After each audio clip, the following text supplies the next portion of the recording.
Saludos y bienvenidos a Bufete Emanueli Informa. Hoy vamos a conversar sobre las elecciones del año 2020 y la ley promesa.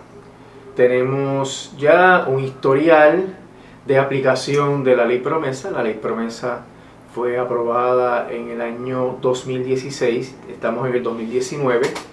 Ese historial ha incluido la interpretación que hace la Junta sobre la ley, las actuaciones que han realizado conforme a la ley, pero también incluye lo que la jueza Laura Taylor Swain ha decidido y lo que ha decidido el circuito de Boston, el primer circuito en Boston, que es la Corte de Apelaciones que evalúa las determinaciones de la jueza Laura Taylor Swain.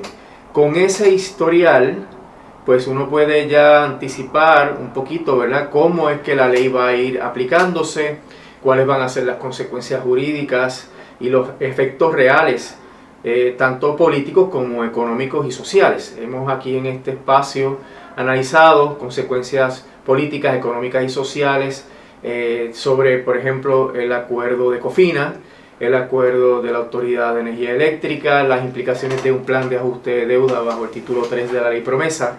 Pero ahora vamos a ver efectos políticos que la ley promesa ocasiona a la luz de que la ley promesa se legisla a base de la cláusula de los territorios del artículo 4 de la Constitución de los Estados Unidos, y esa cláusula de los territorios se ha interpretado de una manera muy amplia, concediendo lo que llaman los poderes plenarios al Congreso para manejar o administrar los territorios.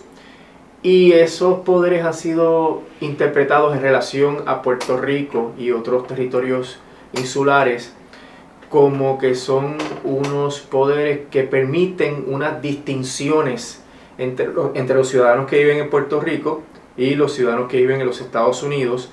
Y esa es la doctrina de los casos insulares que hemos discutido en este espacio a la luz del caso que lleva Lutier ante el Tribunal Supremo de los Estados Unidos, donde se impugna la constitucionalidad de los nombramientos de los miembros de la Junta.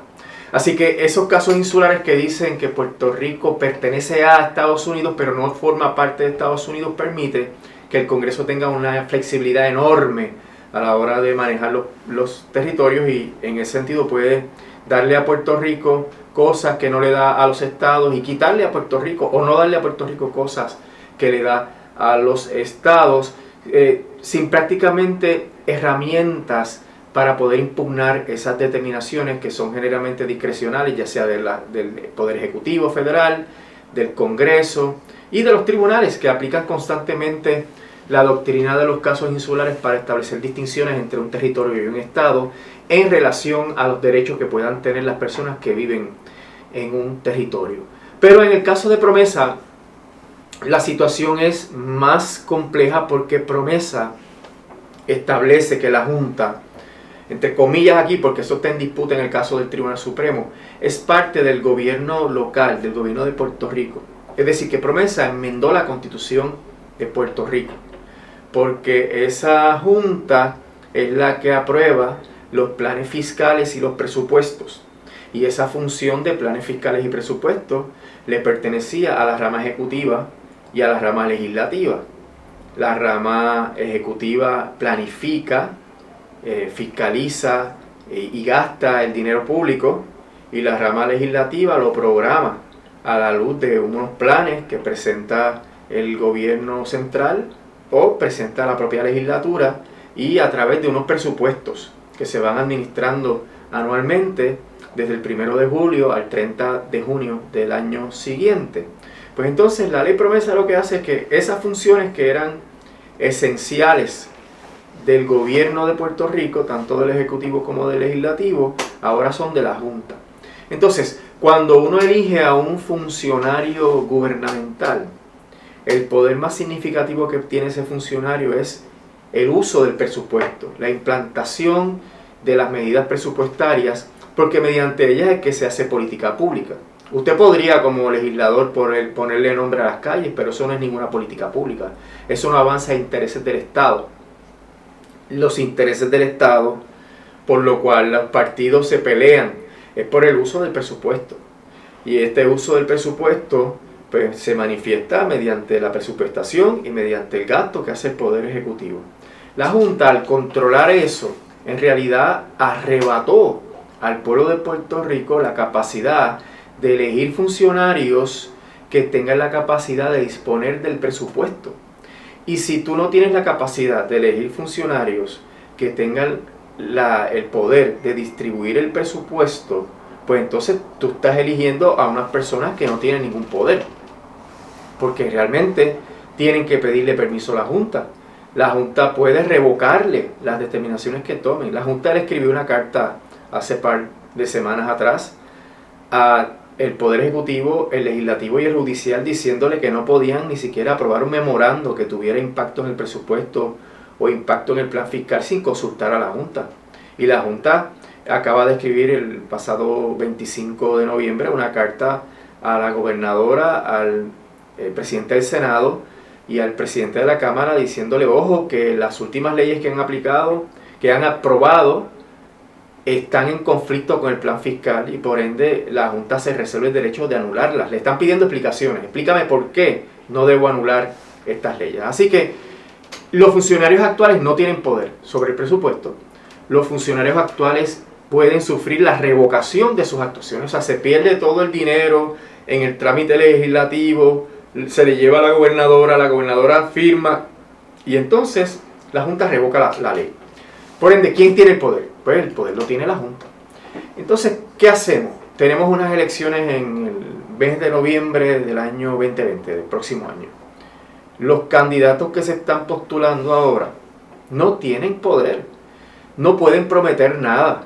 La Junta tiene que darles permiso para que esas políticas que estén prometiendo a los puertorriqueños como programas de gobierno o programas del partido se pueden implantar. Y en ese sentido yo pienso que en broma y en serio podríamos ver anuncios de candidatos a alguna poltrona política diciendo que ellos tienen permiso de la Junta para hacer esto, para decir esto. Que tenemos el consentimiento de Natalie Yaresco para proponer esto. Que consultamos a Natalie Yaresco para decirles a ustedes que yo voy a hacer tal cosa. Algo ridículo, totalmente, ¿verdad?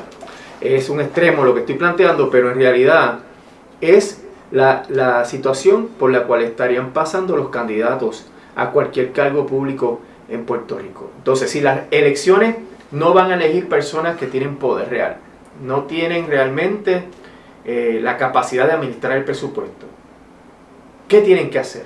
¿Qué es lo único que podrían hacer como candidatos? ¿Qué es lo que les daría fuerza para presentarse ante el pueblo y pedir el voto para salir de esta situación indigna, de esta situación colonial, terrible, aberrante, de que 7 miembros de una junta por los cuales nadie votó y que fueron escogidos por un presidente por el cual nadie votó y por un congreso, propuestos por un congreso que nadie votó por ese congreso, pues estén gobernando todos los asuntos de Puerto Rico y le hayan arrebatado a los puertorriqueños los poquitos poderes que ya teníamos dentro del régimen del ELA colonial, que no estoy defendiendo al ELA, el ELA es colonial, pero lo poquito que se tenía ahí, la Junta lo arrebató.